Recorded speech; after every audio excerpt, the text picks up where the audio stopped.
Assalamualaikum warahmatullahi wabarakatuh. Sebelumnya perkenalkan, nama saya Arnold Fahriawan dari Fakultas Ekonomi Manajemen Departemen Ekonomi Syariah.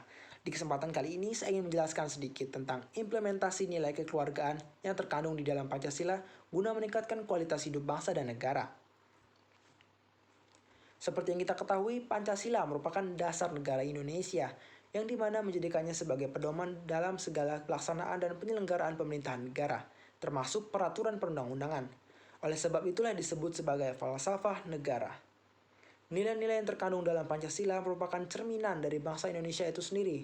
Karena itulah penyelenggaraan negara kita tidak boleh menyimpang dari nilai-nilai Pancasila. Nilai-nilai Pancasila dirangkum dalam 5 garis besar, yaitu nilai ketuhanan, nilai kemanusiaan, nilai kesatuan, nilai kerakyatan, dan nilai keadilan. Apa itu nilai kekeluargaan? Nilai merupakan ukuran, patokan, ataupun anggapan keyakinan yang ada di dalam masyarakat.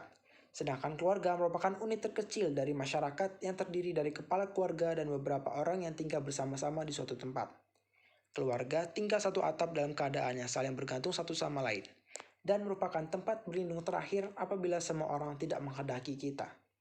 Maka tidak heran apabila ada suatu permasalahan, yang pertama kali hadir membantu adalah keluarga. Jadi, nilai kekeluargaan adalah suatu sistem, sikap, serta kepercayaan yang secara sadar maupun tidak yang mempersatukan keluarga pada satu kebudayaan.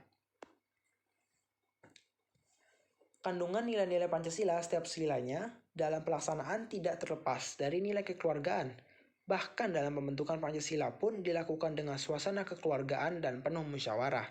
Pada perumusan sila kedua, Soekarno menyebutnya sebagai internasionalisme atau peri kemanusiaan. Maksud awal sila ini untuk membatasi atau mengatasi bahaya nasionalisme yang berkembang di Jerman semasa Hitler. Soekarno mengatakan bahwa bukan hanya mendirikan negara Indonesia merdeka, tetapi kita harus membentuk pula kekeluargaan bangsa-bangsa. Asas-asas yang disimpulkan oleh Purwowardojo mengenai nilai kekeluargaan yaitu asas kekeluargaan, kehidupan bersama, asas kebebasan bertanggung jawab, asas kesamaan derajat, asas kerukunan, asas partisipasi sosial atau kerjasama. Asas-asas ini menunjukkan lebih lanjut makna sila kemanusiaan yang adil dan beradab. Hal ini dikarenakan kebiasaan cara pandang kebudayaan Indonesia yang tersebar di berbagai daerah. Asas-asas itu melekat dalam kehidupan sehari-hari masyarakat. Maka dari itu, sila ini disebut sebagai perluasan cakrawala kekeluargaan primordial menuju kekeluargaan internasional. Di luar dari hal tersebut, adanya faktor-faktor yang mempengaruhi implementasi nilai kekeluargaan dalam Pancasila. Faktor positif adanya adab dalam bersikap untuk diri sendiri maupun terhadap orang lain, bisa menghargai pendapat orang lain dan juga sebaliknya, menjunjung kesetaraan bahwa sama orang sama dan tidak membeda-bedakan. Sedangkan faktor negatif, kurangnya pemahaman terhadap nilai yang terkandung, adanya sifat individualisme, hanya peduli kepada diri sendiri, dan tindak laku kejahatan seperti kolusi, korupsi, nepotisme yang merugikan bangsa dan negara. Jadi kesimpulannya, kekeluargaan merupakan kunci pemahaman dalam sistem negara Indonesia.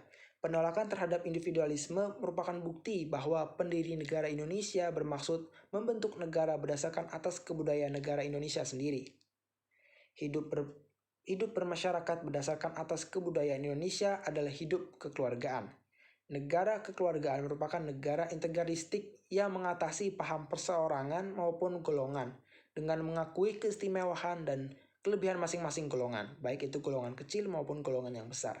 Pancasila sebagai dasar negara dan pandangan hidup bangsa tercipta dari implementasi kekeluargaan, serta menciptakan aturan dan arahan untuk menjadi negara yang menjunjung kekeluargaan. Sekian dari penyampaian saya mohon maaf apabila ada kesalahan dari penyampaian saya, dan kepada Allah saya mohon ampun. Wabillahi taufiq wal hidayah. Wassalamualaikum warahmatullahi wabarakatuh.